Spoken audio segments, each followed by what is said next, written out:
Hello! Hello! Bienvenue dans cette vidéo où je vais vous présenter les nouveautés et les retours en stock de cette semaine-ci.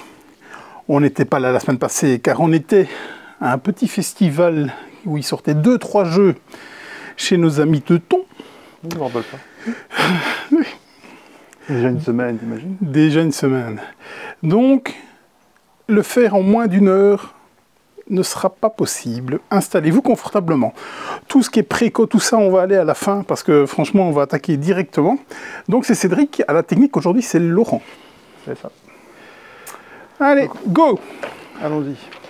Sortie Warhammer 40 000, tous des Space Marines qui sont arrivés. Il y en a blindés, vraiment blindés, il y en a tout plein. J'en ai mis que 4 ici sur la table. Il y en a la blinde. Vraiment. Sans fin, aussi. C'est une semaine sur deux. Pokémon ou Warhammer 40 000. Voilà. C'est impressionnant. Il y a un Pokémon que j'ai pas vu sur la table. C'est la semaine de Warhammer. Que se passe-t-il? La semaine prochaine. D'accord.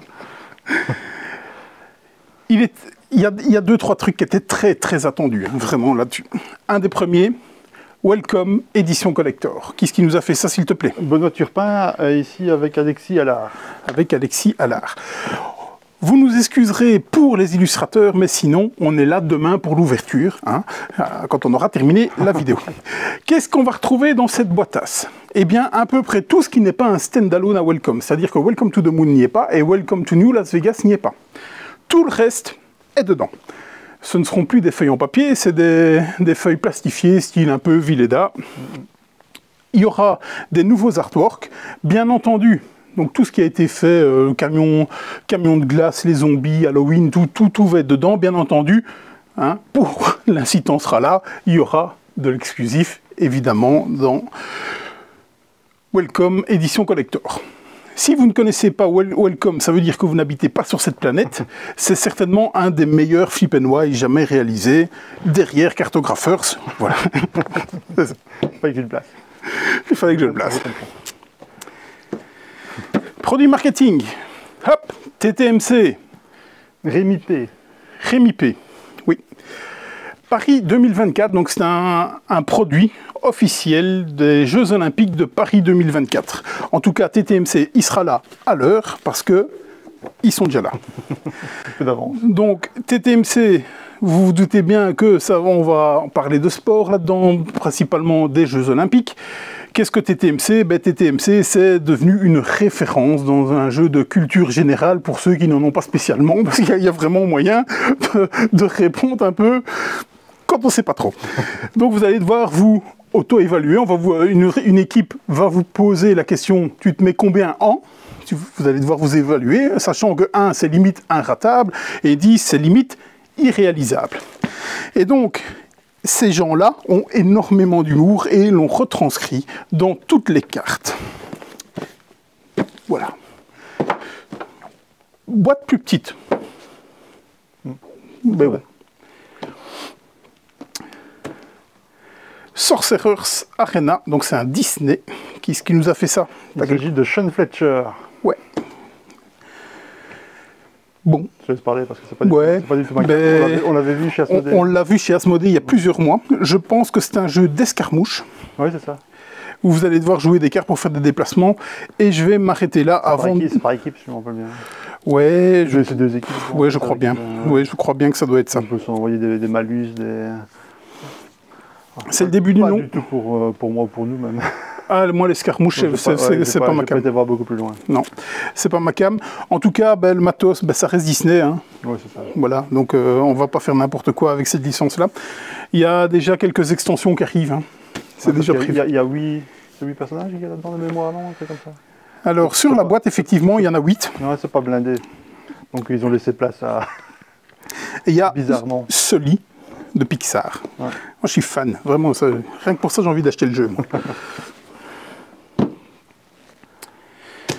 Banger numéro 2.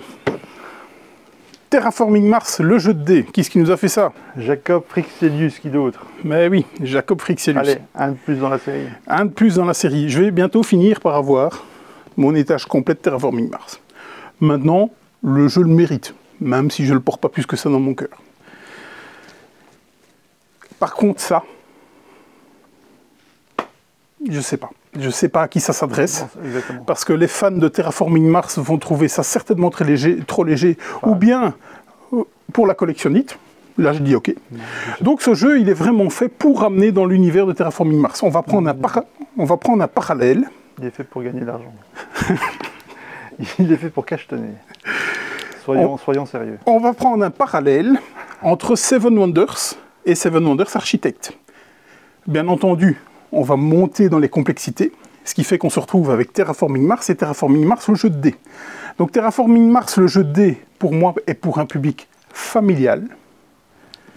Là où Seven Wonders Architect est vraiment... Le problème, c'est que ça n'a pas été marketé comme tel. Ça n'a jamais été dit que c'était une version light.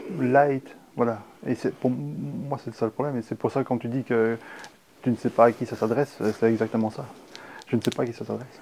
Je ne sais pas qui va l'acheter, à part les gens qui sont fans de Terraforming Mars et qui seront probablement déçus. Voilà, sauf s'ils seront peut-être contents d'avoir un truc. Parce qu'en plus, en termes de format, de longueur... 3/4 d'heure à peu près la partie. Ah oui, c'est pas plus long que ça. Je pensais je pensais que c'était quand même un peu plus long. Vraiment. Ouais, au niveau de l'assimilation des règles. Donc nous, on l'a testé à Vichy, sur le stand d'Intrafin, qu'on salue les copains. Ma femme qui n'est pas du tout joueuse, voilà, donc on a expliqué les règles, elle a écouté les règles comme ça. Le premier tour, il a fallu l'aider. Le deuxième tour, il a fallu plus ou moins l'aider. Le troisième tour, elle était partie. Donc franchement, en termes de simplicité de règles, on y est. Si c'est pour un public familial, encore une fois, le si c'est pour un public familial, c'est pas indiqué, hein. On y est. Eh bien justement, c'est ça que j'allais regarder. Ah si, 14+. Ça n'a pas été marketé comme une version familiale, une version d'entrée de gamme. Enfin, pour moi, en tout cas, je n'ai pas entendu parler de ça comme ça. Et pour moi, c'est le gros problème. Avec le deuxième gros problème, que pour moi, dans le jeu d'origine, ce qui est vraiment remarquable et ce qui fait le jeu, ce sont les cartes. Oui. Et donc, quand Arès est sorti, on a parlé de jeu de cartes, je trouvais que ça faisait sens, même si certains disaient c'est blindé de cartes, Terraforming Mars. Mais Arès, l'idée c'était de faire des focus sur les cartes, c'était une bonne idée, ils ont réussi à moitié. Ils ont quand même réussi à foutre tout le tour. Moi personnellement, si j'en garde qu'un, c'est celui-là. Faire comme un Arès for the Galaxy, que des cartes. Moi, c'est ça que j'attendais d'Arès.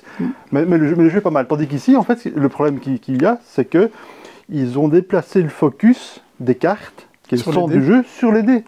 Ça n'a aucun sens. Qui permet de passer des cartes. Oui, d'accord, les cartes sont toujours là. Mais tu déplaces le focus et finalement, c'est les dés qui bon, voilà. Plusieurs choses que je ne comprends pas, à part le fait que, évidemment, Frixelius... je ne m'inquiète pas, je m'inquiète pas pour lui. Je pense que sa grande famille est à l'abri du besoin. Voilà. Je pense clairement. Donc bien entendu, c'est la raison d'être de première du jeu. il était sur financement participatif. Ce sont les versions retail, mais vous avez les cartes bonus qui vont avec, enfin en supplément bien entendu, hein, que vous pouvez aussi avoir. Donc c'est les cartes bonus qui étaient dans la campagne participative qui va avec. Donc Terraforming Mars, si vous êtes méga fan de la série, allez-y, clairement. Ah, j'ai posé la question justement à SN, à quelqu'un qui adorait Terraforming Mars et qui m'a dit, moi je vais le prendre parce que ça va me permettre de jouer avec mes enfants. Voilà. Là je dis d'accord. Voilà. Ok. Je ne vois pas d'autres créneaux possibles pour le jeu. J'ai bien aimé ma partie. Enfin, les 2-3 tours qu'on a fait. J'ai bien aimé, je trouvais ça très fluide, ça tenait ses promesses. Ça s'appuie quand même sur... c'est pas n'importe qui non plus qui a fait ce jeu-là. Hein, il faut pas... Non, c'est pas n'importe qui. Hein. Sur de la licence Terraforming Mars, écoute, il n'y a plus rien derrière. Oui, d'accord. Mais bon, rares sont les jeux comme Terraforming Mars ici qui peuvent subir des ruptures et toujours, quand ça revient, ça se revend. En fait, on ne se rappellera pas de Frixelius comme un grand designer. Voilà, c'est juste ce que je veux dire. La parole de Laurent. On enchaîne vite. Même s'il a fait Terraforming Mars, mais ce qu'il a tenté d'autres... Next. Moon River, qu'est-ce qui nous a fait ça? Alors, évidemment Bruno Catala, puisque c'est dans l'univers de King Domino. Hein. Et Johan Servet. Ouais, c'est ça. C'est pas dans l'univers de King Domino. Oui, c'est King Domino, on est d'accord.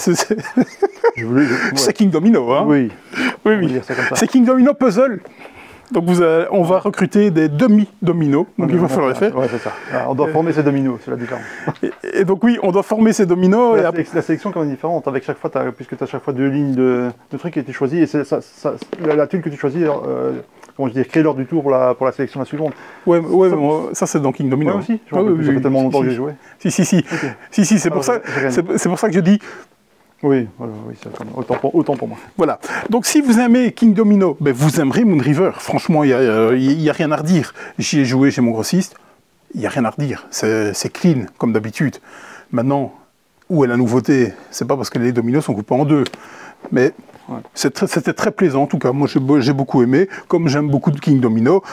Et voilà. Et alors, c'est toujours chez... c'est Blue Orange, oui, bien sûr. Orange, donc pourquoi est-ce qu'ils n'ont pas gardé le nom et faire King Domino quelque chose C'est étonnant, ils ont voulu casser, alors que c'est le même ADN. Ça, franchement, je serais très curieux de comprendre. Parce que je comprends pas la logique commerciale derrière ça. Parce que c'est assumé, hein. C'est pas, on a dit, ouais, c'est quand même vachement King Domino. Non, c'est très très assumé. Oui, ça n'apparaît pas sur la cover. Non. Enfin, je me demande si on parle quand même pas. Ça ferait sens quand même. Non. Et tu vois qu'à la limite, Moon River et en dessous King Domino Game ou un truc comme ça, un truc qui rappelle quand même et qui fait vendre la boîte sur le nom aussi. Ouais. Je sais pas. Encore une fois. Donc là aussi, vous allez avoir différents types de jeux, un peu comme dans King Domino Origin. Hein, donc vous allez vraiment avoir la base de la base. Vous pourrez monter, rajouter certains petits modules qui sont déjà présents sur les dominos, mais que vous pouvez les rajouter au jeu. Non, c'était très plaisant. Ça aura du succès, c'est clair. Ça n'aura pas le succès de King Domino, je pense pas, parce que je vois pas pourquoi. Mais ça aura du succès parce que c'est un très beau produit. Et de toute façon, généralement, Blue Orange sont assez clean dans ce qu'ils font. Ouais. Oh, je pense qu'on est pas mal. On the Road, qu'est-ce qui nous a fait ça? Alors, c'est un copain à toi, ça. Non? Oui, Léo Colovini, oui. Assisté de Gabriele Boubola. Oui, voilà. Vous faites un festival de rock ou quelque chose comme ça? On a un groupe en tournée, quoi. Ouais, c'est ça. On va récolter, on va vendre des tickets. Et pour avoir des fans et tout, que vous allez devoir placer sur votre la main stage. Hein, ouais, quand on a un certain nombre de tickets, on va piocher des fans en fait dans un petit sac. Ouais, un back building, oui. Et quand on pioche notre couleur, on le fait scorer, mais quand on pioche celui d'un autre, on le met aux toilettes. On le met aux toilettes. Ouais, je trouvais ça marrant. C'est ça, oui. Comme ça, il rate le concert. on l'enferme au jug. Marrant. Oui, c'est ça. Donc vous allez vous déplacer sur certaines tuiles avant certaines actions. Il va aussi falloir essayer d'arriver dans les derniers. Donc ça, c'est un peu pas trop thématique, j'ai pas compris. Parce que si tu arrives premier, tu as des gros tickets. Oui, tu payes ou tu gagnes moins de points ou un truc comme ça. Oui, mais non, parce que le temps que les autres, une fois qu'il y en a un qui est arrivé, je pense qu'il a un avantage. Je sais plus exactement. Il me semble qu'il valait mieux arriver après, quoi. Donc dans les derniers, après les autres. Peut-être pour certaines choses, mais pour d'autres, pas soit. C'est vrai que j'ai pas été voir beaucoup plus loin. Mais ça avait l'air marrant. Oui. Et moi, Colovini, ça m'intrigue toujours. Ça m'a permis de voir Mathilde, qui était chez Gigamic, représenter un jeu. C'était... Voilà. Je trouvais que ça faisait longtemps. On la voyait tout le temps trick-track. Mais là, voilà, j'ai vu chez un monde de jeu. C'était très bien. Western Legends Showdown. Qu'est-ce qui nous a fait ça, s'il te plaît? Erwan Ricord. Ouais. Voilà. J'étais persuadé que le dernier microgame que j'avais présenté était une production originale à Matago. Et c'est visiblement le premier qui n'est pas tiré d'un Button Shy, et donc qui est une production originale de Matago. Donc il s'appuie sur le Western Legend qui était le jeu de plateau, donc on est dans l'univers. Et ici, dans ce petit jeu en duel, donc limite d'affrontement, c'est un peu, ça m'a fait penser un peu à Scott and Totten, à peu près. Vous allez devoir prendre des possessions de certains lieux. Il y en aura 3 avec différents pouvoirs sur ces lieux. Et on vous dira, celui qui me banne la quatrième carte prendra le lieu, enfin, un genre de choses. Donc ça a l'air d'être un solide jeu de tempo. Ouais, en plus, chacun a des cartes. On a tous les 2 joueurs le même set de cartes. Ouais, c'est ça. Qui ont chacun un personnage. Et donc, ils doivent essayer de remplir les conditions de la carte pour gagner le lieu. Mais en même temps, les personnages, ils ont un pouvoir, mais ce pouvoir ne se déclenche que si on joue une carte plus grande que celle qui est précédente sur le lieu. Ça n'a pas l'air mal. Oui, clairement. Je testerai bien. Ouais, j'en ai un à la maison, tiens. Ouais. Justement, on peut regarder ça. Trou noir. Qu'est-ce qui nous a fait ça? Attends, parce que tu as passé... J'ai passé celui que tu as... J'ai passé tu marches sur quelque chose, après. Celui qui ne tient pas sur... Celui qui ne tient pas sur la table. Ouais, moi, celui-là, quand même, je pense qu'on mérite d'en parler, parce que... Ah, mais on allait en parler, mais je pensais qu'il était après Trou noir. Donc, nous sommes sur le cortège. Qu'est-ce qui nous a fait ça? Dorian François. Dorian François. Et là, ça, c'est de l'OVNI, hein. Clairement, quoi. Pichenette. Jeu politique. Donc comment on pourrait appeler ça? Un jeu de pichenette politique? Un jeu de pichenette politique. Je ne sais pas. La proposition est originale. Oui, le format, la palette, Ouais, tout l'est. est original. Tout l'est, oui. Parce qu'en plus c'est asymétrique. Ouais. Donc c'est à 2 joueurs. Et il y en a un qui joue le pouvoir et l'autre le contre-pouvoir. Avec chacun leur propre personnage ou leur propre flic, comment on appelle ça? Leur propre pion. Oui. Et donc il y a différentes actions en jouant de la pichenette, en faisant certains types de pions rencontrer d'autres types de pions, ça fait monter sur des pistes, descendre sur des pistes, etc. Voilà. Je serais particulièrement curieux de le tester parce que franchement, écoute, on a un exemple. C'est l'idée que tu te réveillerais au milieu de la nuit en disant j'ai eu cette idée-là, mais jamais tu la matérialises. Quoi. Eh bien, le écoute, gars, il a été jusqu'au bout. J'ai un exemplaire démo. On va pouvoir tester ça. Franchement, avec plaisir. Pour la culture générale, ça mérite d'être testé. Par contre, les gars, pensez aux boutiques, quoi. Ça rentre pas dans les rayons comme ça, ça doit rentrer comme ça. Quand c'est comme ça tombe. En fait, je pense que ce qu'ils ont voulu, c'est d'avoir un plateau qui était bien droit, quoi, qui n'était pas plus. Oui, c'est ça, oui. C'est tout à leur honneur. Ouais, pour un jeu de pichenette, c'est le truc après, mieux. Faut caser, quoi. Ouais. Oui, c'est ça. Ou alors, c'est des formats puzzle où tu butes sur. Oui, c'est ça. Ouais, c'est stupide. Ouais. Donc on revient à Trou Noir. Note que moi j'avais une anecdote comme ça quand j'ai joué à, comment ça s'appelait, un des tout premiers jeux de pichenette dans Flick 'em Up. Donc on le jouait sur une table et on avait mis les rallonges, ce qui fait qu'il y avait, il y avait là, il n'y a pas de plateau sur Flick 'em Up. Voilà, c'est ça. Non, il n'y avait pas de plateau. Et donc tu faisais ta ville et tout, et donc on avait mis une pichenette et donc le palais a ricoché vraiment dans la rigole de la rallonge. Et donc celui qui visait n'a pas du tout été touché, c'était celui qui était planqué qui s'est pris le palais en pleine tête. C'était juste génialissime comme truc. Allez, on retourne dans le trou noir. Allez. Ben et JB. Ben et JB. Alors, petite anecdote aussi, on était à Vichy, donc le monde de différence avec SN où quand on est planté devant une table et que l'animateur pendant un quart d'heure essaye de pas vous voir pour pas vous expliquer le jeu, ici à Vichy, on est passé à côté de la table, le type nous a chopé, on dit « Oh, tu t'assieds, je t'explique mon jeu !» Voilà, c'est ça.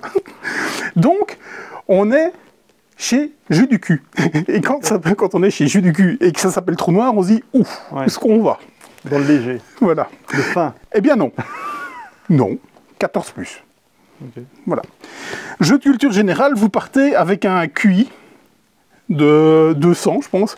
Et en fait, vous allez perdre du QI en fonction de ce qu'on va vous poser comme question, si vous répondez mal, évidemment. Et ça va être un choix. Vous avez un double choix parce qu'il y a deux thèmes sur la carte. Et donc, par exemple, ici, ce serait mieux vaut ou fléchette. Donc voilà, tu te dis, bah ok, on va tenter mieux vaut. Quel écrivain du XVIIe siècle a dit « Mieux vaut mourir incompris que passer sa vie à s'expliquer » Voilà. Donc, vous allez débattre. Vous pouvez dire n'importe quoi. Si vous réussissez, vous ne bougez pas. Si vous vous trompez, vous allez descendre de 20 points de QI. Vers le trou noir. Voilà. Et le premier qui va tomber dans le trou noir aura perdu ou aura fait perdre son équipe. Et les fléchettes, quel est le score le plus élevé que l'on peut réaliser aux fléchettes avec un seul lancer? Réponse 60, c'est un triple 20, et l'autre c'était William Shakespeare. Tout à fait. Donc j'ai été très agréablement surpris par ce jeu, parce que je m'attendais vraiment à autre chose. Parce qu'un jeu du cul, en plus, avec un nom pareil, je me dis, voilà, ils y ont été. Bon, je m'en fous, personnellement, ça ne me dérange pas. Eh bien, j'ai trouvé ça clean. C'était une belle expérience. J'ai beaucoup aimé ce jeu. Je suis très content qu'il soit là. Okay. Iki Akebono. Qui est-ce qui nous a fait ça, s'il te plaît? Il s'agit de Kota Yamada. Ok. Ouais, c'est ça. Donc, c'est une extension pour Iki. Je dois me moucher, je suis désolé si tu sais parler 2 secondes. Il n'existait pas dans la version originale, je pense, dans la boîte japonaise. Ok. Je pense que ça a été créé pour la réédition avec les modifications qui ont été apportées par Survivor French. Ouais.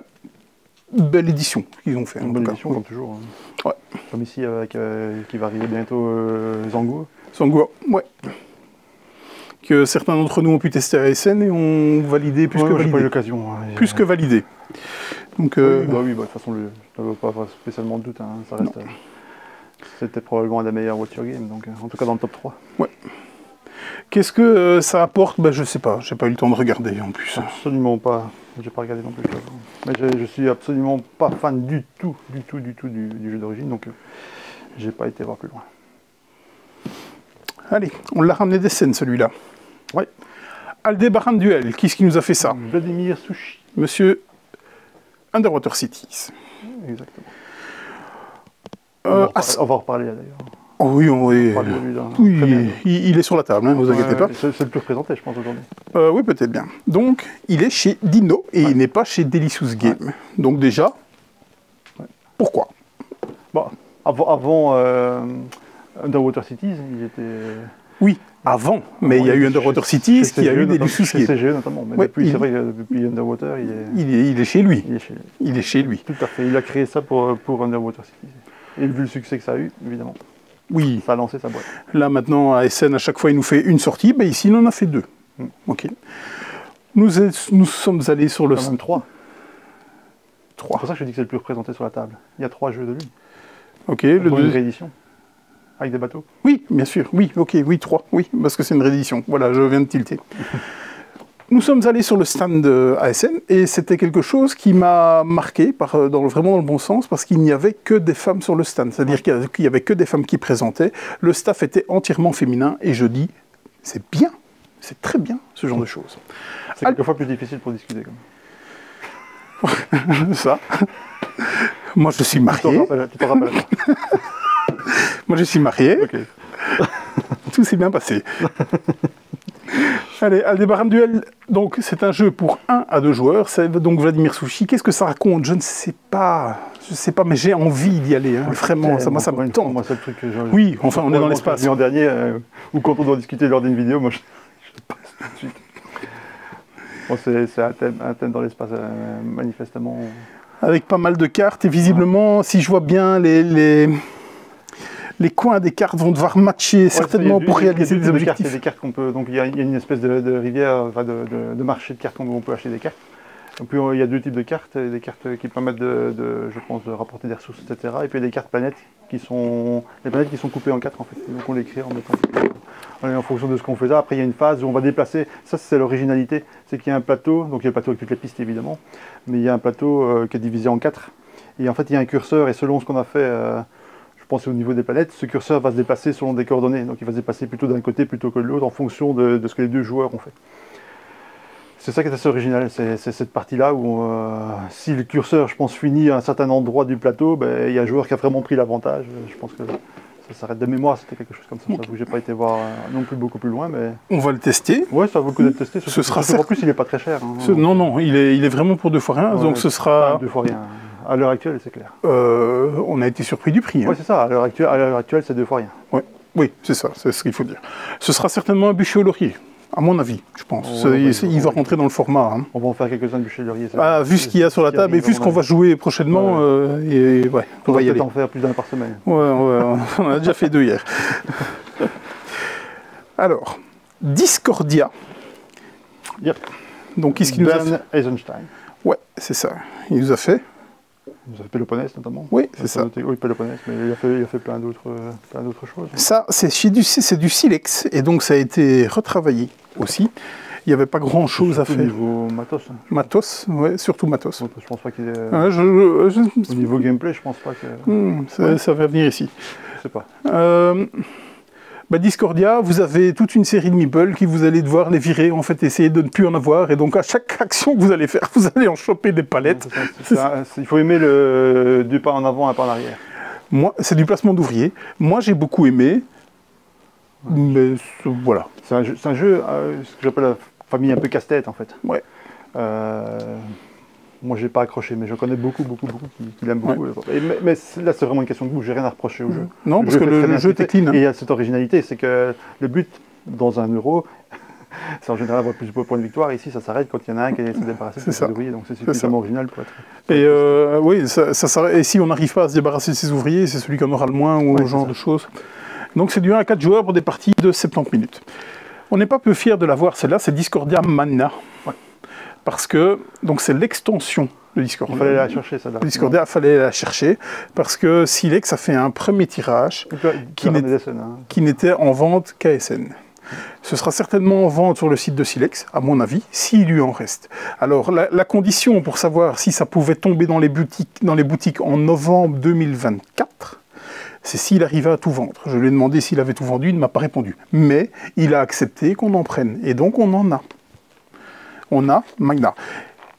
Florian, le boss de Silex, me disait, très gentil monsieur, avec qui j'ai bien échangé, je le remercie, me disait que Discordia pour lui est un jeu initié. Avec l'extension, on était dans l'expert. C'est une personne qui aime beaucoup les jeux d'experts. D'ailleurs, on va voir tout ce qui travaille. Donc il va avoir Amalfi, le jeu après.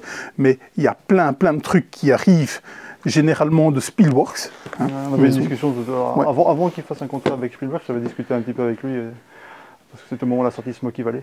Oui. Il m'avait demandé ce que j'en pensais, si c'était quelque chose qui avait... Mais ce que j'aime bien chez eux, ce que j'apprécie surtout, c'est qu'ils retravaillent les jeux. Oui. À l'heure actuelle, où le développement tombe tellement des yeux et tout le monde très décrié aussi. Il y a tellement de sorties, le but c'est de sortir le plus de jeux possible, donc le développement c'est ce qui passe à la trappe parce que ça coûte cher, parce que ça prend du temps. Bah oui, ils s'inscrivent dans une... comment je veux dire, dans une politique complètement contraire. Oui, c'est ça. Ils vont un petit peu à contre-courant et ça, c'est magnifique parce qu'en plus, les changements qu'ils apportent, ça a vraiment du sens. Ouais. C'est selon des retours de joueurs, c'est selon... Ouais. On va parler d'Amalfi, par exemple. C'est pour ça que je l'ai pris, ouais. Donc c'est Amalfi. Certainement. Juste pour dire, pour Discordia, tu dis que ça revient expert, c'est une genre d'extension que encore une fois, c'est pas un jeu pour moi, je ne l'achèterai pas, mais c'est une extension comme je les aime, c'est-à-dire que c'est de la variabilité, en fait c'est des plateaux joueurs qui sont asymétriques, qui sont différents, quelques tuiles en plus qui se rajoutent, mais ça ne change pas fondamentalement le jeu, l'équilibre du jeu n'est pas changé par l'extension. Par contre, oui, ça complexifie apparemment un petit peu. Mais ça aussi, c'est une très bonne idée. Alors ça, c'est pas Silex, c'est l'auteur. Oui. Pour revenir à Amalfi... Donc, on est sur Amalfi, qui est certainement un des jeux les plus testés. Ça fait 2-3 ans. Oui, je pense 3 ans qu'on en parle. Je me rappelle qu'on a discuté sur Twitter des cartes, la façon dont s'il devait garder le même layout, etc. Ouais. Donc il avait demandé la question. Ça aussi c'est bien parce qu'il consulte, il demande aux gens ce que les gens pensent avant d'apporter des modifications. C'est tout à leur honneur. Et donc ça s'appelle donc Amalfi Renaissance, parce qu'à Amalfi, si vous avez eu la chance d'en avoir, c'était déjà un tirage japonais, il me semble. Je ne sais pas. Enfin non. Pouh. Laurent le sniper. Je reprends simplement ce que tu dis. Je pense que celui-ci, en fait, Silex a apporté ce qui lui manquait. Ce qui faisait totalement défaut, c'est-à-dire un développement qui porte ce nom. On revient toujours à ça, mais c'était flagrant. Amalfi, d'origine, en l'état, ne fonctionnait pas parce qu'il était beaucoup trop long, parce qu'il ne proposait pas suffisamment de choses. À un certain moment, on s'emmerdait franchement. Et alors, il y a toute l'originalité de gestion de ressources, de placement d'ouvriers qui se mélangent. C'est très bien fait, mais à un certain moment, quand une partie dure 3 heures, ça tourne en rond. Tu as beau avoir la meilleure mécanique, s'il n'y a que ça dans le truc, ça tourne vite en rond. Et donc, il y avait un gros problème de format, ce qui apparemment est résolu ici. Je ne le retesterai pas parce que c'est vraiment pas pour moi. Mais par contre, je me suis quand même intéressé au changement et ça, tout fait sens en fait. Les échos des potes qui l'ont testé. Oui, j'en doute pas. Je sais bien, et je sais bien que très positif. Hein. C'est un jeu qui plaisait beaucoup. C'est plus à moi que ça ne plaisait pas. C'est pas ton style de jeu. C'est pas mon style de jeu. Voilà, c'est ça. Sinon, c'est un très bon jeu. C'est un beau jeu, c'est un bon jeu. Et les changements, encore une fois, qui ont été apportés, notamment ils ont enfin donné un peu d'importance au phare.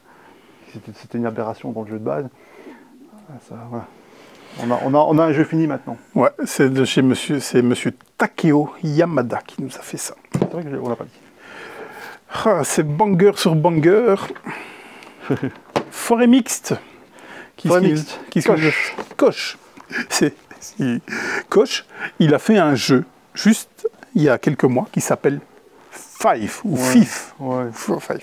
Eh bien moi, c'était pas fameux. J'avais beaucoup aimé ce jeu. Ah oui, vraiment. C'est un casse-tête. Ah oui, c'est vraiment un casse-tête. Avec des choix en disant qu'est-ce que j'abandonne et tout ça. Je n'avais pas joué donc je peux rien dire, mais ce ça ne m'a pas donné envie. Ah bon, moi j'ai beaucoup aimé ce jeu. Vraiment. Enfin bref, voilà. On va parler de Forêt Mix.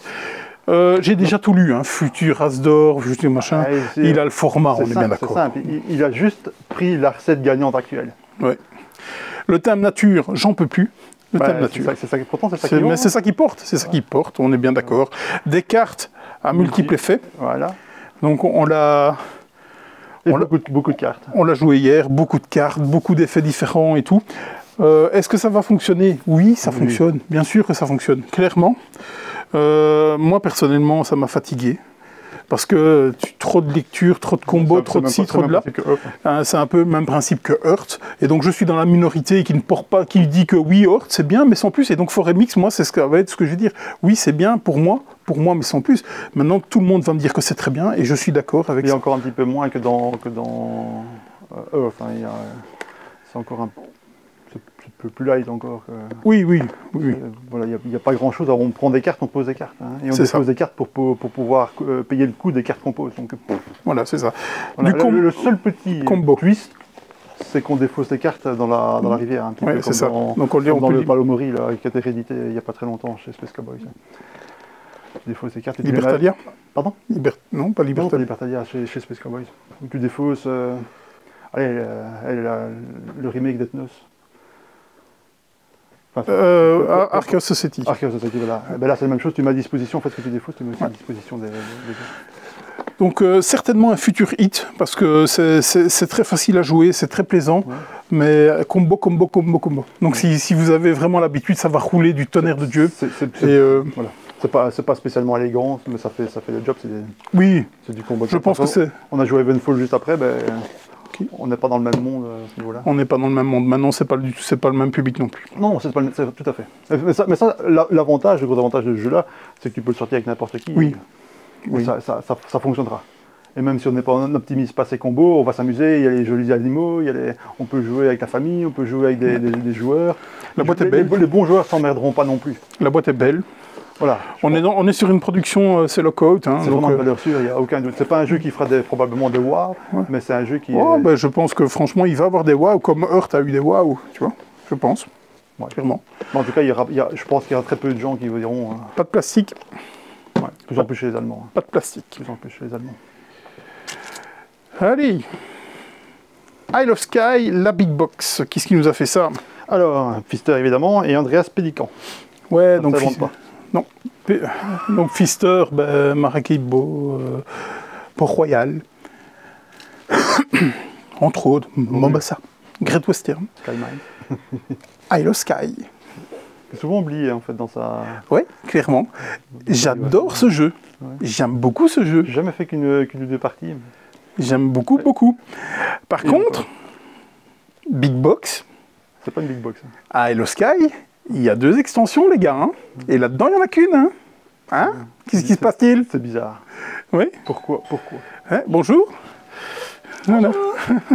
Ça. Donc Isalie m'a déclenché la sonnette. Jeu d'enchères, placement de tuiles. Ouais. Voilà, c'est certainement un de mes Pfister préférés. Moi, je l'aime vraiment beaucoup, Isle of Skye. C'est pas ça une Big Box. Non, c'est ça. Je comprends pas l'idée derrière. Ou alors il y a des problèmes de droit avec la 2e extension, je comprends pas. Vraiment. Tu fais pas Big Box, tu t'es averti. Voilà. Tu fais pas Big Box, tu mets avec extension, première extension, tu l'écris clairement, parce qu'il y a des gens qui vont se faire avoir. Ouais, je trouve pas ça très correct. C'est éditorialement parlant. Oui, c'est ça. Oui, parce que le jeu est très bon. Très bon. Dorf romantique, le Spiel. Ouais. Il est là. Michael Palm et Lucas Zach. Ouais. Coopératif. Ouais. Placement de tuiles. Contrat. Je me suis arrêté là. Évolutif. Donc vous allez avoir des boîtes différentes pour des scénarios évolutifs. Le jeu totalement rejouable, hein, je pense. Clairement derrière. Tiré d'un jeu vidéo. Ouais, j'avais essayé. Non, moi non plus, ça fait tellement longtemps que j'ai pu jouer à des jeux vidéo. C'est le problème que j'avais avec le jeu vidéo, c'était un petit peu musique d'ascenseur. Donc, à mon avis, c'est un petit peu la même chose ici. Mais voilà, Spiel. Donc, Spiel, ça va se vendre, hein. 8+, 1, 6 joueurs. Ah, ça d'ailleurs, ils avaient une version géante, tu l'as vu? Ah, ouais. Avec des hexagones comme ça. Ah, j'ai rien vu, ouais. Il y avait une énorme table, ils avaient des hexagones qui faisaient, je sais pas moi, 20 fois la taille de ceux d'origine. C'est marrant. Waterfall Park, qu'est-ce qui nous a fait ça, s'il te plaît? Karsten Hartwig. Oui, c'est ça. Ce monsieur nous avait fait Chinatown. Bah, parce que c'est Chinatown. Parce que c'est Chinatown. 3 à 5 joueurs, c'est du 10+. C'est chez Repoprod. J'ai du mal à le comprendre. Vous devez être le plus riche à la fin de la partie, je pense. Ouais. Et donc, vous allez vraiment toujours négocier vos emplacements, vos attractions. Vous allez négocier. Quand les autres sont en train de négocier, vous pouvez renégocier avec eux et tout, et foutre le bazar. Et les négociations ne sont pas liantes. Par contre, quand tu Oui, sur le moment, oui. Mais sur le moment, quand tu fais ta transaction, tu es obligé de la respecter. Par contre, tu peux dire, les 2 trucs d'après, ce sera pour toi et pas y aller. Exactement. C'est ça. Faire l'enfoiré. J'ai du mal à voir un jeu de négociation Chez Repoprod. Je comprends pas leur ligne éditoriale. Bah, ils avaient Cash and Gun, c'est tout ce genre de choses. Tu vois, ils ont quand même un scope assez élargi. Hein. Je sais pas. Mais par contre, en termes d'édition, tu parlais tout à l'heure de Forest Shuffle et de plastique. Là, par contre, c'est autre chose. Allez, un banger de plus. Bruxelles 1893. Qui est-ce qui nous a fait ça? Étienne Espremont. Notre ami Étienne Espremont, qu'on salue bien bas. Très très sympathique monsieur. Ouais. Alors, est-ce que je vais vous en dire du bien de ce jeu? Oui, parce que je suis totalement vendu à sa cause. J'adore le gars, j'adore le jeu, j'adore tout. Vraiment, là, vraiment. C'est un de mes premiers jeux experts que j'ai joué, auquel j'ai accroché. J'ai adoré ce jeu. As d'or 2013, il me semble, parce qu'il a pu... Il était As d'or? Il a été As d'or. Ah bon? Ah oui. Oui. Moi, je sais bien que c'est par son look que j'ai pu le vendre à Sophie, ma compagne. Et c'est devenu un de ses jeux préférés parce qu'elle est très sensible. Ma femme aussi aime beaucoup. D'ailleurs, on va conserver les 2 boîtes. Ah oui, moi j'ai quand même revendu l'autre parce que j'ai refait celle-là. Mais... Donc, qu'est-ce qu'on va trouver là-dedans? L'extension Belle Époque. Qu'est-ce qu'elle apporte? Mais j'ai pas encore eu l'occasion de le jouer. Et pourtant, il est venu le présenter au magasin et tout. On était fort occupés. Oh. Il est venu 2 fois en plus le présenter. Mais oui, il est venu 2 fois, évidemment qu'il est venu 2 fois. Et donc, je lui ai dit, Étienne, il faut vraiment... Non, je veux jouer à Bruxelles avec toi à Bruxelles. Voilà, c'est tout. Ça arrivera. Alors, je l'ai eu tantôt par Messenger. Il avait des pièces métalliques à vendre et l'équerre en plastique, et visiblement, on va pouvoir les avoir aussi. C'est très très cool, c'est très très cool. Si vous ne connaissez pas Bruxelles, c'est une tare. C'est une tare dans votre culture ludique, parce que c'est un jeu excellentissime. Et d'ailleurs, il est marqué As d'or, c'est 2014, expert, pardon. Le jeu a 10 ans, parce qu'il a pu récupérer les droits. Entre parenthèses. On en avait reçu une charrette. Ben, la charrette, elle est déjà partie. Hein. Donc, on a déjà dû vite recommander chez le grossiste. J'en ai même pas une. Ça arrive. On en a recommandé, vraiment. Ça s'est bien passé pour lui à Essen aussi. Très, très content. Vraiment très, très content. Il le mérite. Oui, clairement, largement. Non, je t'ai plus. Suchi. Le retour. 2e, parce qu'il y en a encore un après. Oui.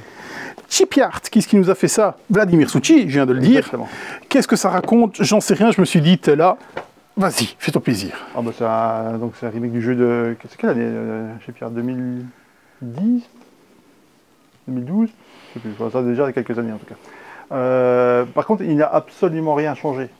Pourtant, il y avait certaines tuiles qui auraient pu être un petit peu... Mais apparemment, il n'y a pas touché. Il trouvait le jeu très très bien tel quel.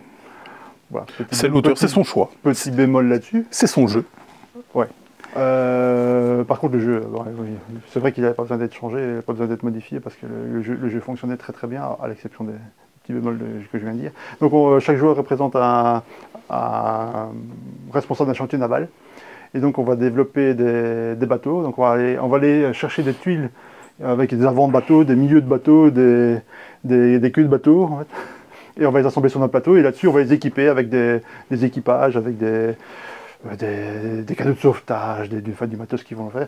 Et en fonction de ça, ça va permettre de scorer. On va le faire après naviguer sur un canal.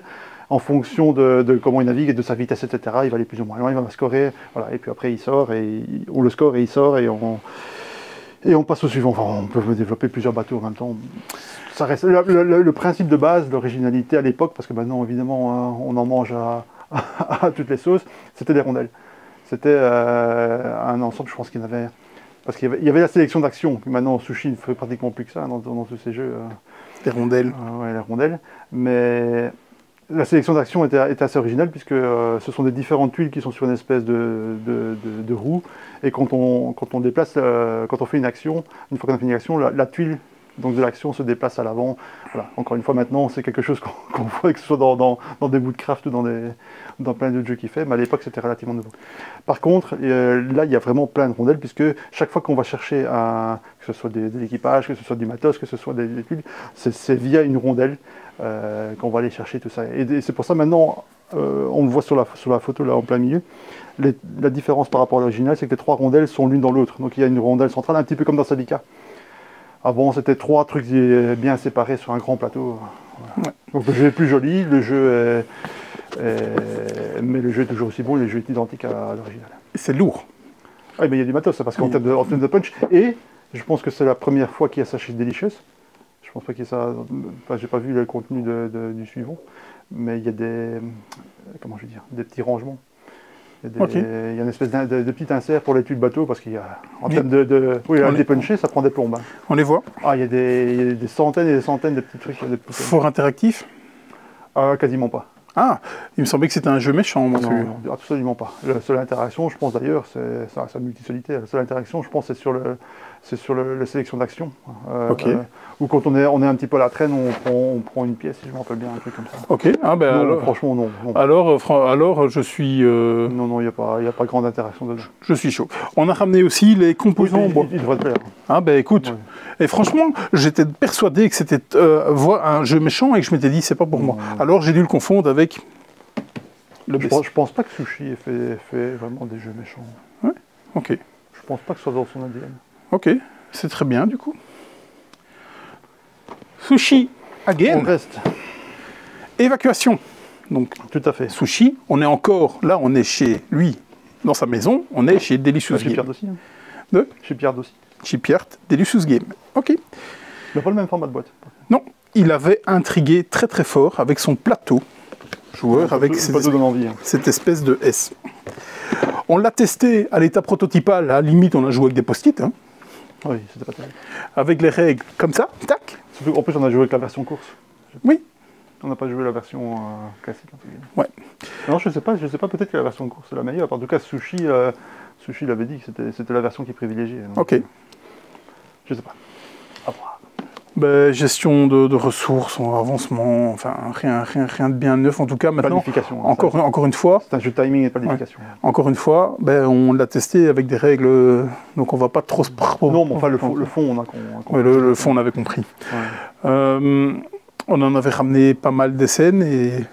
Ouais, j'ai hésité à en prendre une, j'ai pas eu le temps de me décider.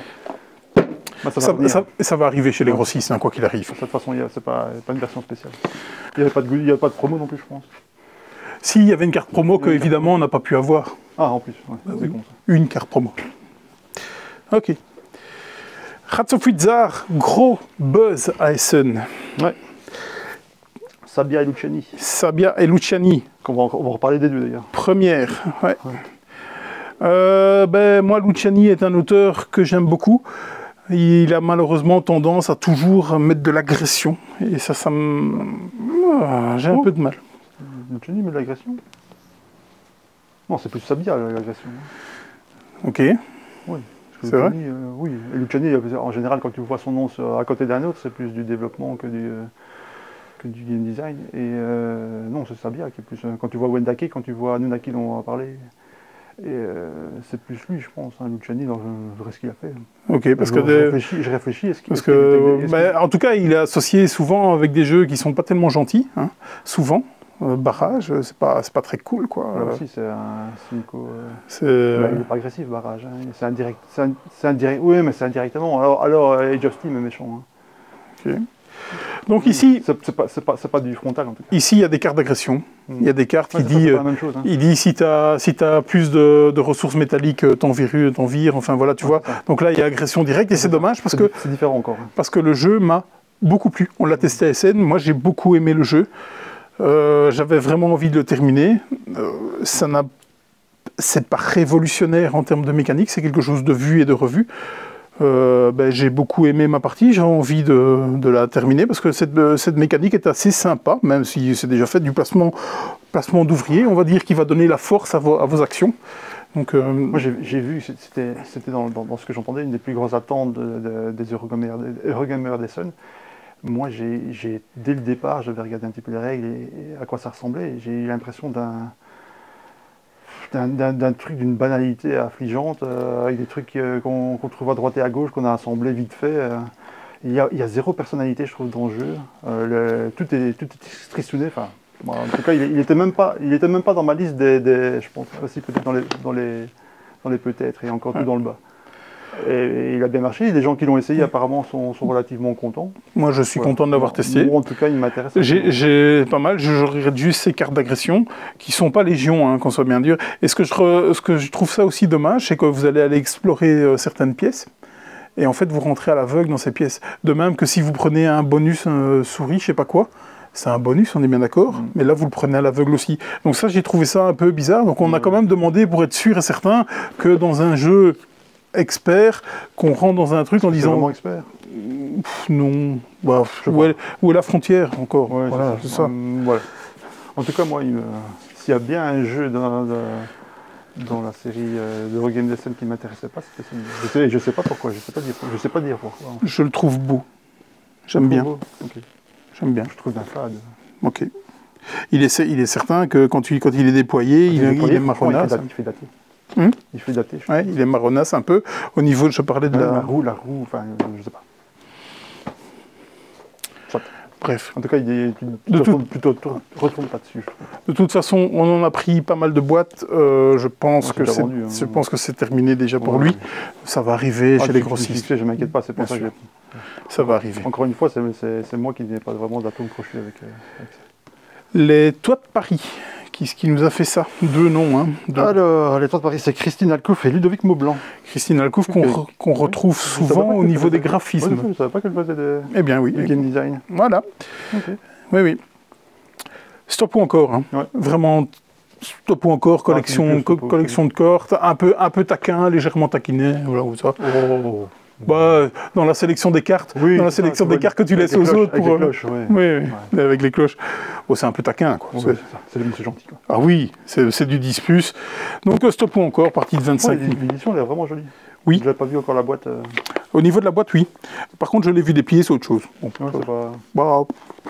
c'est un jeu à 25 €. C'est ça. Moi aussi, quand tu vois la boîte comme ça, il donne envie avec le vernis sélectif. Oui, la boîte est là, oui, très très beau.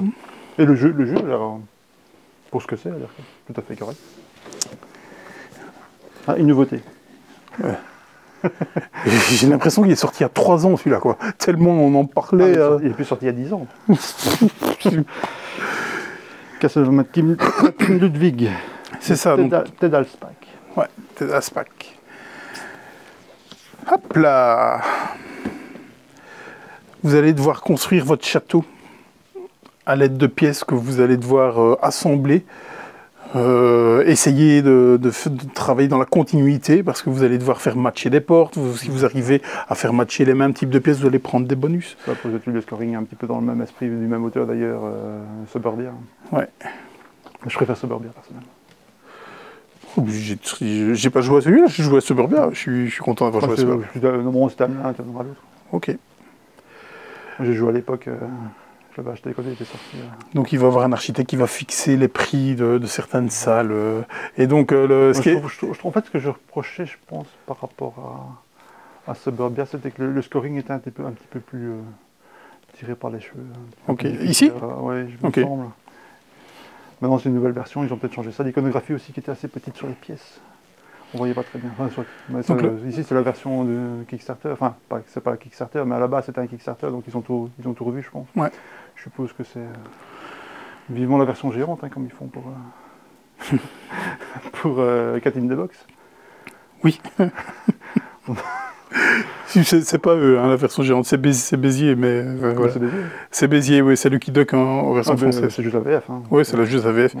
Et donc, en fait, l'architecte va fixer lui-même le prix des tuiles en fonction de... Il va réagencer pour fixer les prix. Et ce que je trouve que plutôt pas mal, c'est que les gens qui veulent la tuile vont payer l'architecte. Donc, je trouve ça un peu pas mal. Et puis après, la tuile que lui va prendre, il va devoir le payer à la banque, un peu comme dans Isle of Skye, par exemple. Donc, voilà, c'est une grosse boîtasse hein, aussi. Ouais.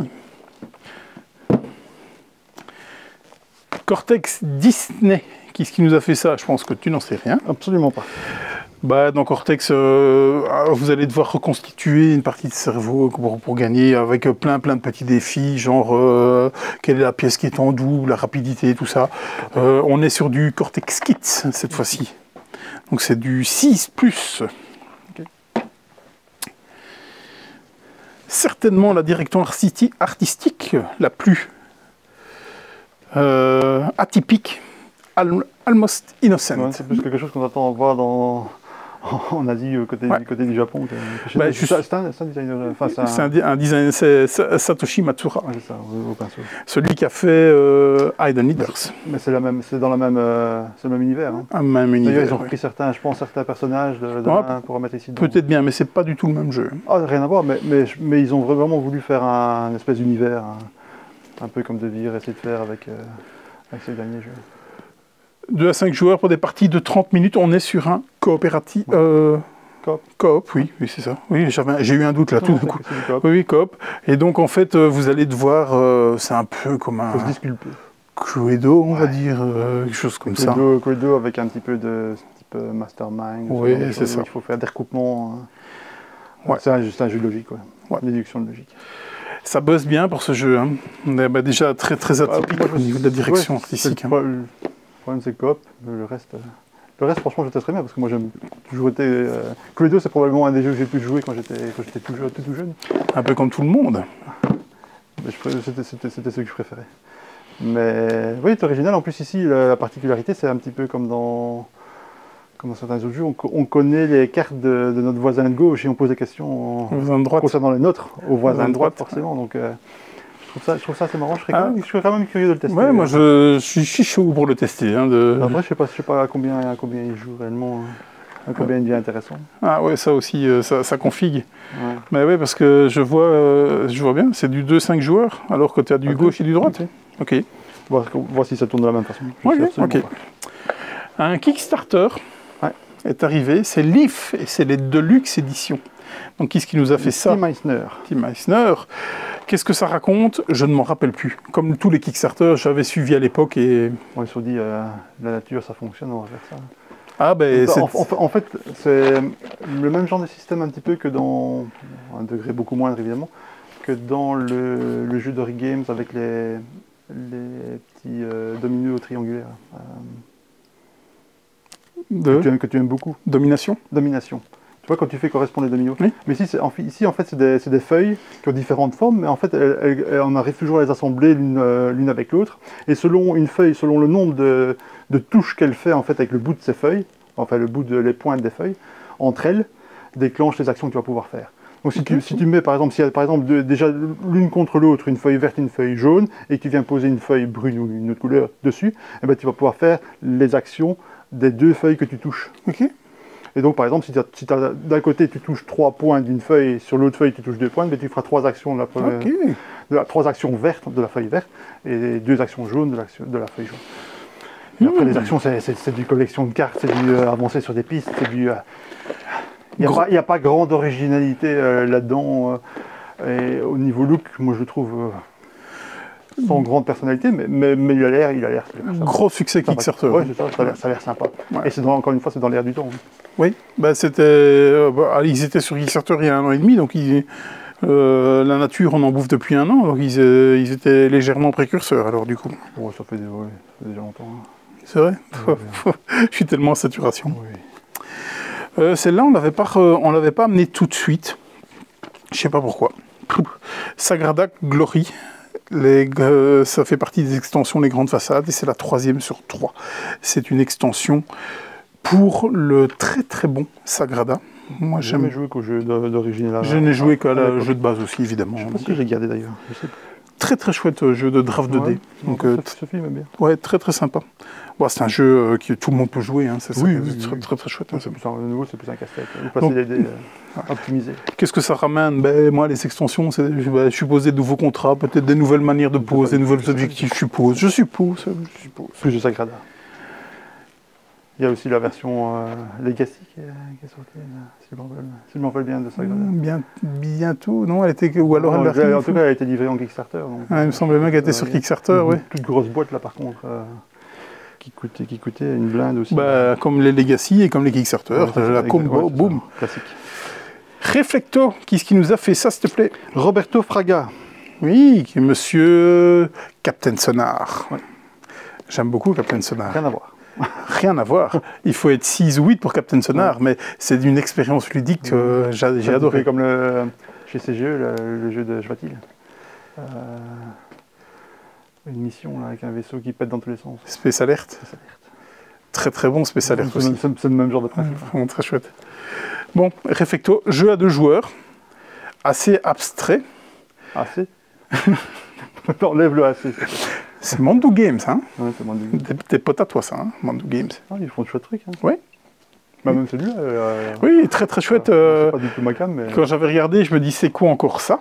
Et puis j'ai regardé le gameplay et je trouve ça pas mal. Vous allez écrire donc vous allez avoir, je pense, 7 portes. 7 ou 8. Ouais.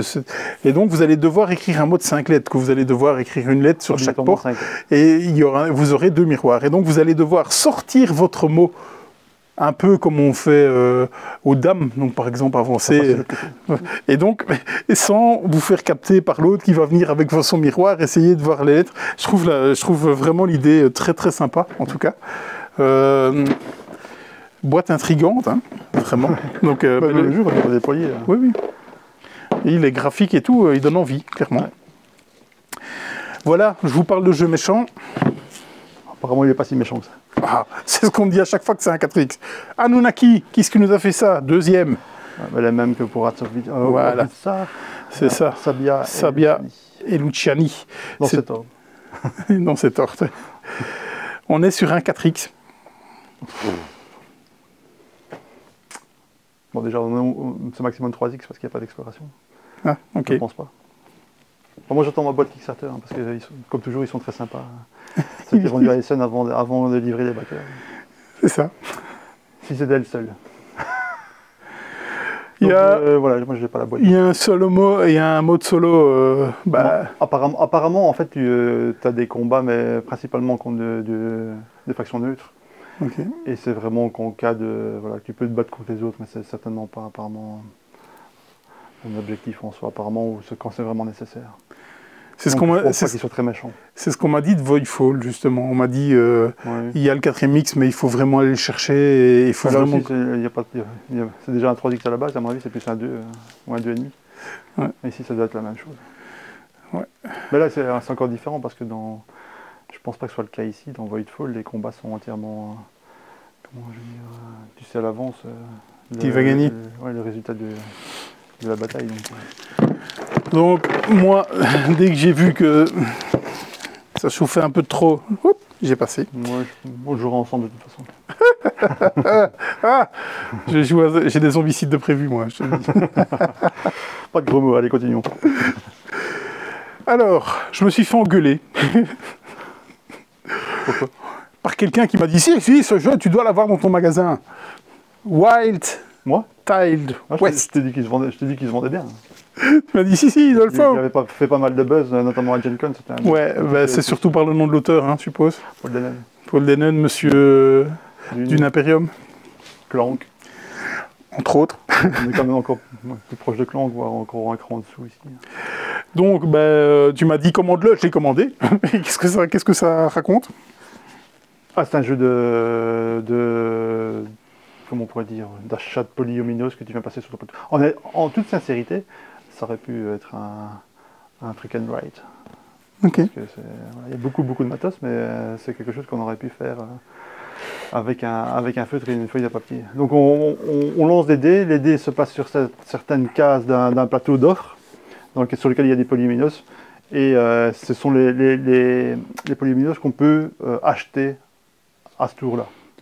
Et donc on les prend, on les place sur notre plateau, on recouvre certaines choses sur le plateau, on gagne voilà. Par exemple, si on recouvre une pioche, on monte sur la piste mine, la piste mine nous rapporte de l'argent à chaque tour, enfin, en fonction de là où on se trouve. Il y a des tuiles qui comportent ça, je trouve ça assez marrant. Il y a des tuiles où il y a des shérifs et d'autres où il y a des brigands. Et les brigands, celui qui en a le plus, à un certain moment, à chaque fin de round, tous les 3 rounds, je ne sais plus, on regarde celui qui a le plus de brigands et il perd des points de victoire. Mais si on a recouvert des balles, parce qu'il y a certaines balles sur le plateau qui sont dessinées, quand on pose une tuile dessus, on récupère une balle. Et si on a un shérif qui est en vue d'un brigand, donc tu as 2 tuiles, et il y a une ligne droite non interrompue entre le shérif et un ou plusieurs brigands, et tu as des balles, eh ben, tu tues les brigands. Okay. Et la balle, elle a une forme de pierre tombale en fait. Donc c'est à la fois une balle quand tu l'as, et quand tu l'as, tu la poses comme une pierre tombale sur le... C'est cool. Ouais, c'est cool. Voilà. Tu me donnes envie d'y jouer, franchement. C'est tout con, c'est pas du gros jeu du tout. Encore une fois, on a une boîte avec blindée de matos pour un truc qui aurait pu être largement simplifié. Mais je sais qu'ici, à Gen Con, il y avait beaucoup buzzé. Peut-être pas encore comme World Wonders, mais pas mal quand même. Et partout, je l'ai vu en boutique, il a été sold out le jour même où ils l'ont rentré. Donc, voilà. Je te fais confiance. Oui, bah, on l'a. Je crois que c'est un grand jeu du tout. Je n'ai pas testé, j'ai pas joué, c'est pas ma cam. Mais ça a l'air sympa. Ça a l'air, tu m'as donné envie d'y aller. J'ai pris sur le nom et sur un. Par contre, c'est un peu cher. Oui. Je pensais pas que c'était ce prix-là. C'est cher, hein. Ouais. C'est de la VO aussi. Oui, mais enfin, il n'y a rien. Il y a zéro texte à part la règle. Oui, la boîte n'est pas extrêmement lourde non plus. Pourtant, il y a pas mal quand même. Enfin, c'est beaucoup de tuiles. Bon. Ils étaient aussi très attendus. Final Girl, donc qui est-ce qui nous a fait ça? Evan Derrick et AJ Porfirio. Ça vient aussi de Kickstarter à la base, ce genre de choses. Ici, ce sont les versions boutiques. C'est le scénario 3, 4 et 5. Donc vous avez le bosquet sanglant, massacre à la fête foraine et cauchemar sur Maple Lane. C'est des nouveaux bad guys, quoi. Ouais, c'est ça. Et le jeu de base, normalement, revient très là, maintenant, la semaine prochaine ou quelque chose comme ça. C'est du solo. Donc moi, j'ai essayé le Poltergeist, donc très très chouette matos, très sympa à jouer et tout, mais le Poltergeist, c'est le seul qu'on ne sait pas shotter. Donc moi, j'ai dit, je veux shotter, et donc, ben voilà, des scénarios, parce qu'il vous faut une boîte de base sur laquelle vous ne savez pas jouer, avec la boîte de base, parce qu'il vous faut un scénario qui va avec. Il n'y a même pas un scénario dans la boîte de base? Alors, il existe une espèce de mini bundle qui est la boîte de base avec la colloque de l'horreur. Mais il existe la boîte de base tout seul et la colloque de l'horreur tout seul. Donc si vous achetez la boîte de base tout seul, vous ne savez pas jouer. Vous avez tout le matos pour jouer. Et si vous achetez un scénario, vous ne savez pas jouer si vous n'avez pas la boîte de base. Mais why? Bah écoute, c'est une première. C'est inexplicable. Me Not Dice. Qui est-ce qui nous a fait ça, s'il te plaît? Manfred Reindl. C'est quoi? C'est Skull King en jeu de dés. The Dice Game. J'aime beaucoup Skull King. Vraiment, j'adore Skull King. Ici, quand on me l'a expliqué, je me dis... je sais pas. Je veux le tester pour voir ce que ça donne. Ouais, ça déplace le côté plus sérieux et privé. Même si Skull King n'est peut-être pas le plus sérieux. Mais non. Bon, voilà. Ça déplace vers un côté plus foufou, plus émotionnel. Où on a beau avoir le dé, on a le meilleur dé qui soit. Si on lance et qu'on tombe pas sur la bonne face, voilà, tant pis. C'est ça. Mais c'est fun parce qu'on peut très bien avoir toutes les cartes en main en disant c'est bon ici je vais scorer donc. Prise de risque. Voilà. Bah c'est même pas une prise de risque, c'est tu sais que ça peut pas bien se passer. Mais c'est parce que je pense que tu paries sur le nombre de pics que tu vas faire avant de lancer les dés. Tout à fait, exactement. Parce que c'est en fonction des dés que tu as. En fonction de la couleur. Et donc, par exemple, un dé gris, tu as 5 bonnes faces et une mauvaise face, un truc comme ça, un genre de choses. C'est ça, exactement. Donc en fonction de la couleur des dés que tu as, tu sais plus ou moins, enfin t'espères, en tout cas faire un certain nombre de plis, mais ça peut pas du tout se passer comme tu le souhaites. C'est plus fun, quoi. C'est moins. Je veux dire, il y a des gens ceux qui n'y arrivaient pas ou qui avaient du mal avec Skull King, mais ici, ça se verra beaucoup moins parce que il y a une partie prise en charge par le hasard complet. Ouais, par le hasard complet. Je trouve que la version, je dirais que c'est le party game de... C'est Skull King de party game. Le party game de Skull King. Presque plus que le dice game. Qui était vraiment déjà très fun, le Skull King. Enfin, moi, j'aime beaucoup. Parmi les jeux de pluie, oui, c'est vrai. Ouais. C'est par le thème, déjà.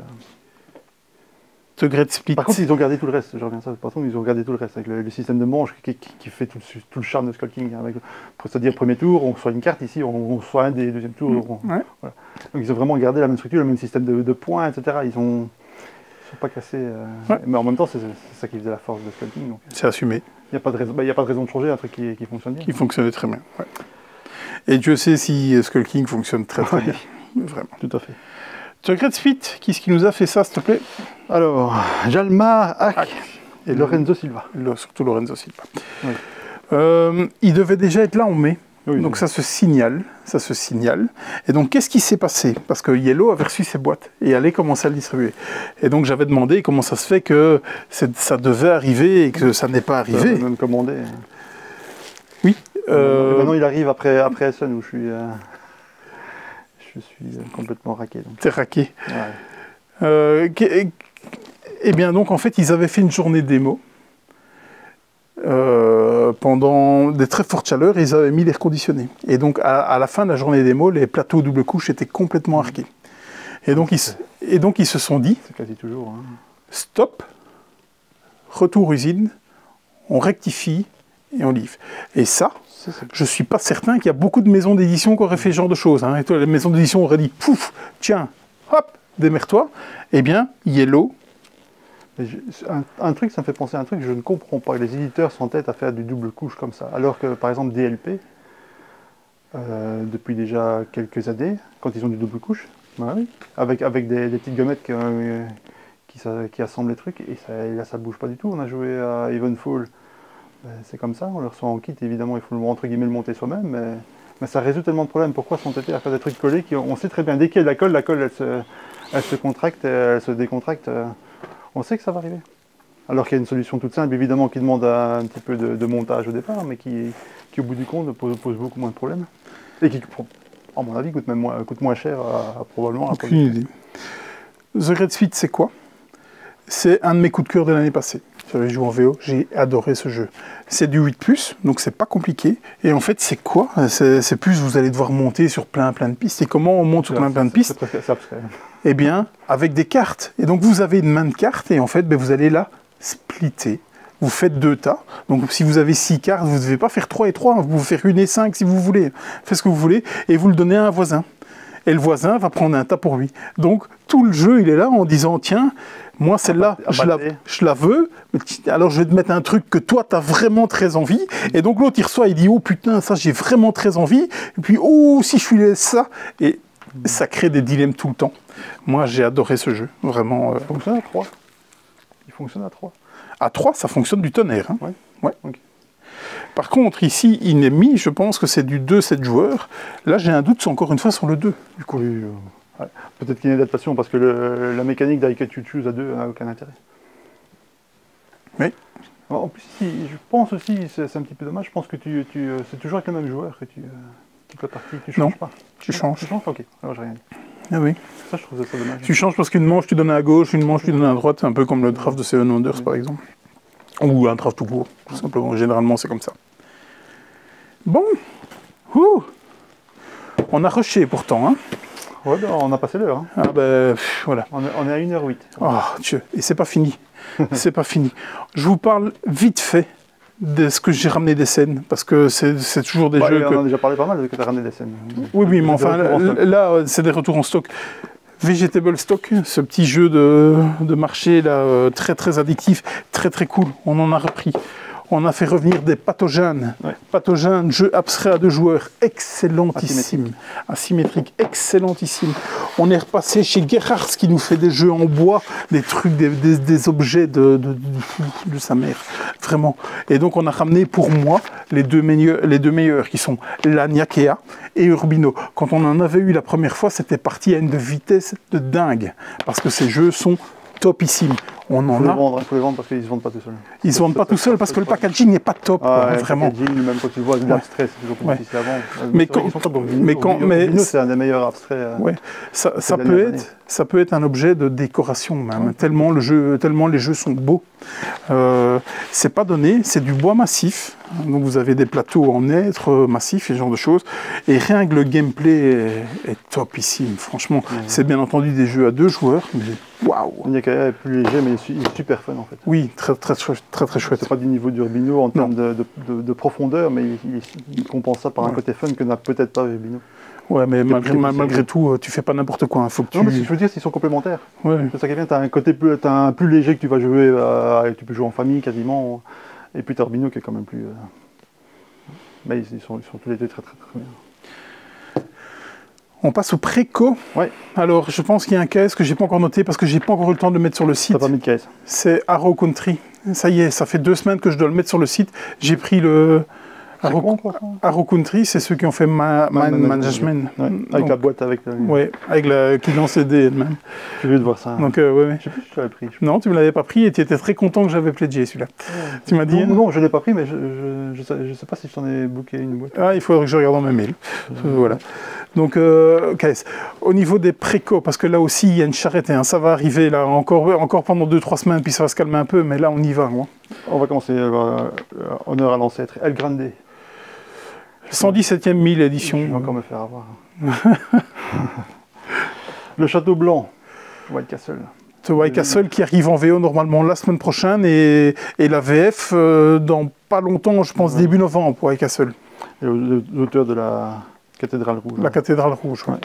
Qui est probablement le meilleur de la gamme de chez De Vire. Et celui-ci apparemment est un petit cran au-dessus, en termes de complexité, si j'ai bien vu. Au-dessus ou en dessous? Celui-ci est un cran au-dessus en termes de complexité, en termes de qualité. Ça, on a voulu aborder une table à SN, c'était pas possible. Et il a... Oui. C'est le petit jeu... c'est pas un petit jeu, hein, ce sera un gros jeu. C'est un truc mignon, là. Ouais, c'est ça, avec des choix un peu qui font quand même réfléchir à... Donc c'est un solo, c'est une grosse boîte solo. Donc oui. Je pense que Romain avait joué à ça, ouais. Il m'avait dit du bien. Encore, on entend beaucoup de bien Yard Project. Oui, et ça on l'a joué. On l'a joué c'est du coop aussi. À Vichy, ouais. Ouais, très chouette, très chouette, ouais, vraiment. Et puis, je trouve que le boulot du trait est particulièrement réussi sur celui-là. Très joli. Dessinateur à la mode, Monsieur Dutré. Ouais, il sort de plein de boîtes. Il y a certains qui, je trouve, chez Dutré qui sont plus réussis que d'autres. Quelquefois, c'est presque trop. J'aime bien les côtés chauds, etc. Mais c'est vrai. Celui-là, il est particulièrement de bel effet. Zanguo. Chez Sorry We're French. Ouais. La rethématisation, la nouvelle version du What's Your Game. Ils ont changé quelques petites choses, mais les connaissances, c'est pour le mieux. La preuve que je leur fais 100% confiance, j'avais revendu mon vieux Zanguo bien avant Essen. Pour la nouvelle. Et je l'ai repris à Essen, évidemment. J'ai raté à Essen parce que je n'avais pas précommandé, je m'en mords les doigts. Dracula versus Van Helsing. Oui. Version française. Hein. Ouais, c'est version je dois être un des premiers à ouvrir les précos, c'est pour Q1 2024. Ouais, c'est ça, c'est pas pour tout de suite. J'ai craqué pour la VO finalement. C'est quand même commandé. Ouais, enfin, c'est trop long. J'ai joué, c'est vrai que c'est sympa. C'est un Mandu Games aussi. Mandu Games à 2 joueurs, ouais.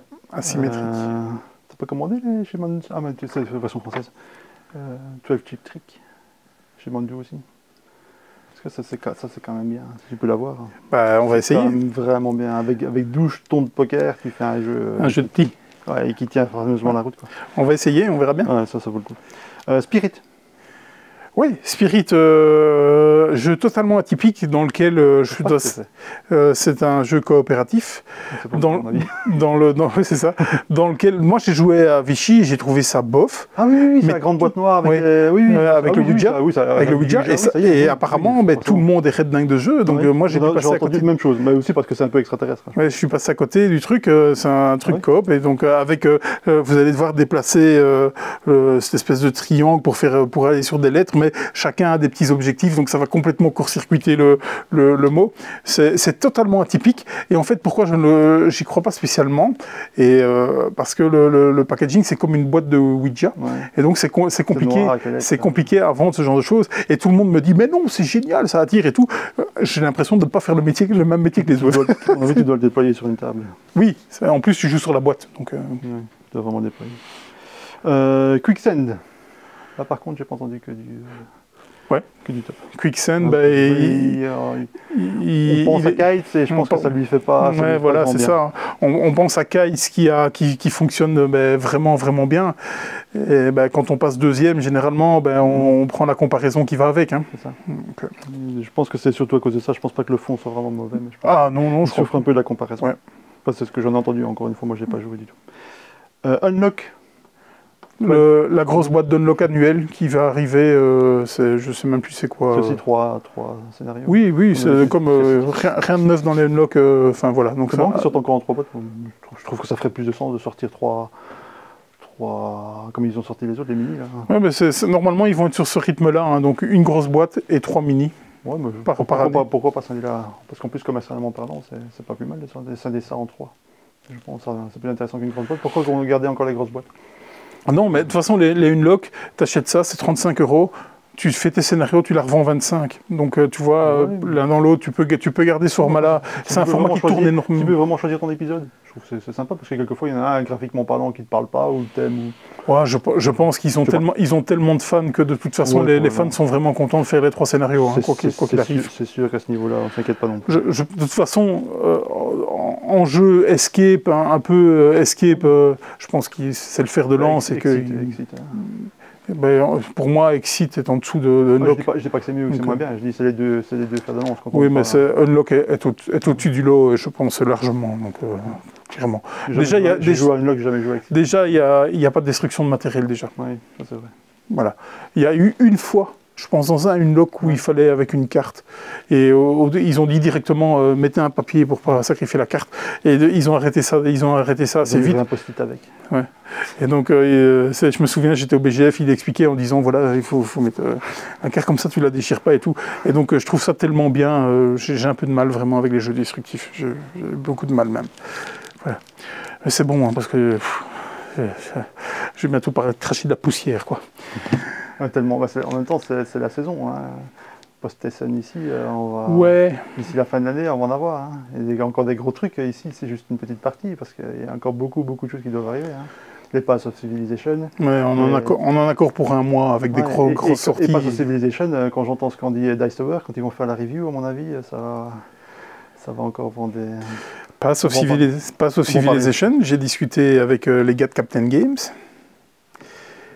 Un conseil, précommandé. Hein. En VF, oui, en VO. En VO, ils ont intérêt à avoir prévu des quantités. Mais VF, précommandé, hein, surtout en Belgique. Hein. Quand j'entends Tom Vazel, comme il en parle, après il n'y a pas encore joué. Donc, mais si à un certain moment il dit que c'est vraiment bien, tant mieux pour eux. Hein. Tant mieux pour eux. Ouais, clairement. Après, il reste la barre quand même du prix. Quand même, on va... Pour ce genre de truc. Ouais.